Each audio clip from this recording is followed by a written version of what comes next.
King Akkineni Nagarjuna, తమిళ star hero ధనుష్ల కొత్త తమిళ Telugu pan India cinema Kubera release అయి నిన్న మంగళవారంతో 5 రోజులు కంప్లీట్ అయింది.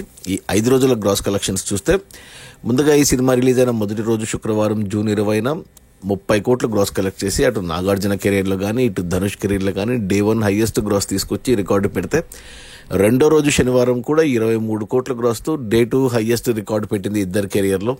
ఇక మూడో రోజు ఆదివారం కూడా మరో 27 కోట్ల గ్రాస్తో డే 3 రికార్డు పెట్టింది. అలా టోటల్గా మొదటి వీకెండ్లో 3 రోజుల్లోనే 80 కోట్ల గ్రాస్ కలెక్ట్ చేసి వీళ్ళకు కొత్త రికార్డు సెట్ చేస్తే, ఇక మొదటి వర్కింగ్ డే సోమవారం 4వ రోజు వచ్చేసరికి మంచిగా హోల్డ్ చేసి 10 కోట్ల గ్రాస్ కలెక్ట్ చేసి 4 రోజుల్లో 90 కోట్ల గ్రాస్ కలెక్ట్ చేసిన ఈ సినిమా ఇక నిన్న మంగళవారం రెండో వర్కింగ్ డేలో 8 కోట్లు గ్రాస్ కలెక్ట్ చేసి ఎక్సలెంట్గా హోల్డ్ చేసింది. అలా టోటల్గా 5 రోజుల్లో 98 కోట్లు గ్రాస్ కలెక్ట్ చేసింది. ఇక ఏరియా వైజ్ చూసుకుంటే ముందుగా తెలుగు రాష్ట్రాల్లో ఈ సినిమా ముందుగా తెలంగాణ వరకు చూసుకుంటే 22 కోట్లు గ్రాస్ మనకు తెలంగాణలో వస్తే 24 కోట్లు మనకు ఆంధ్రప్రదేశ్ నుంచి వచ్చింది. అలా టోటల్గా తెలుగు రాష్ట్రాల్లోనే 46 కోట్లు గ్రాస్ వచ్చింది. ఇది ధనుష్ కెరియర్లోని తెలుగు రాష్ట్రాల్లో హయ్యెస్ట్ గ్రాసు. ఇంతకుముందు రిలీజ్ అయిన ధనుష్ సినిమా సినిమా 43 కోట్లు గ్రాస్ కలెక్ట్ చేసింది తెలుగు రాష్ట్రాల్లో. అదే హయ్యెస్ట్ అతనికి. బట్ ఈ సినిమా ఆ రికార్డ్స్ని 5 రోజుల్లోనే బీట్ చేసి పడేసింది. ఇక ఆ తర్వాత తమిళనాడులో పెద్దగా లేవు కలెక్షన్స్ ఈ సినిమాకు, కేవలం 16 కోట్లే వచ్చాయి 5 రోజుల్లో. ఇక కర్ణాటక నుంచి 7 కోట్లు గ్రాస్ వచ్చింది. ఇక కేరళ నుంచి 1 కోటి, హిందీ నుంచి 2 కోట్లు, ఇక ఓవర్సీస్ మేజర్గా నార్త్ అమెరికా అండ్ మేజర్గా తెలుగు వర్షన్కే తమిళ్ డబ్బింగ్ కూడా ఉంది, 25 కోట్లు గ్రాస్ వచ్చింది. టోటల్గా 5 రోజుల్లో 98 కోట్లు గ్రాస్. ఎక్సలెంట్ కలెక్షన్స్ ఇవి, ఫాస్టెస్ట్ సెంచరీ అనాలి. ఇక ఈరోజు బుధవారం వచ్చే కలెక్షన్స్ 100 కోట్లు దాటిపోతుంది.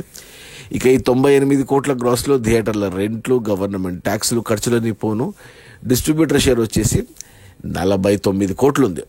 ఈ సినిమా బడ్జెట్ 130 కోట్లు అయితే అందులో 30 కోట్లు ధనుష్ రెమ్యూనరేషను, 15 కోట్లు నాగార్జున రెమ్యూనరేషను, 5 కోట్లు రష్మిక రెమ్యూనరేషను, అంటే 50 కోట్లు వీళ్ళ రెమ్యూనరేషన్కి పోయింది. ఇక డిఎస్పీకి, ప్రొడక్షన్ కాస్ట్కి ఇక చాలా ఉంటుంది. సో మొత్తం 130 కోట్ల బడ్జెట్లో 65 కోట్లకు డిస్ట్రిబ్యూటర్లకు అమ్మారు.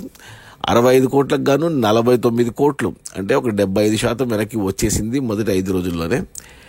మరో 16 కోట్లు వెనక్కి వస్తే సినిమా హిట్ అవుతుంది బాక్సాఫీస్ దగ్గర కమర్షియల్గా. 16 కోట్ల డిస్ట్రిబ్యూటర్ షేర్ రావాలి అంటే మరో 32 కోట్లు గ్రాస్ రావాలి. ఈరోజు బుధవారం నాకు తెలిసి ఒక 8 లేదా 6 లేదా 7 కోట్లు గ్రాస్ వచ్చి 100 కోట్లు దాటిపోతుంది. ఇక రేపు గురువారం కూడా ఇలాగే ఉండొచ్చు, కొద్దిగా తగ్గొచ్చు. బట్ మళ్ళీ శుక్ర, శని, ఆదివారం నుంచి కలెక్షన్స్ పెరుగుతాయి ఈ వీకెండ్లో. సో బ్రేక్ ఈవెన్ కంప్లీట్ అవుతుంది. ఖచ్చితంగా సినిమా 130-150 కోట్ల గ్రాస్ వరకు వెళ్తుంది. సో సినిమా ఖచ్చితంగా సూపర్ హిట్ అవుతుంది. అది మన నాగార్జున అండ్ ధనుష్ అండ్ రష్మికల కొత్త తెలుగు తమిళ pan India cinema Kubera, directed by Sekhar Kammula, music by Devi Sri Prasad, produced by Asian cinema Sunil Narang. Release అయిన మొదటి 5 రోజుల్లో 98 కోట్ల గ్రాసు. అందులో డిస్ట్రిబ్యూటర్ షేర్ వచ్చేసి 49 కోట్లు. సినిమా బడ్జెట్ 130 కోట్లు అయితే డిస్ట్రిబ్యూటర్లకు 65 కోట్లకు అమ్మారు. మరో 16 కోట్లు వెనక్కి రావాలి సినిమా హిట్ అవ్వడానికి.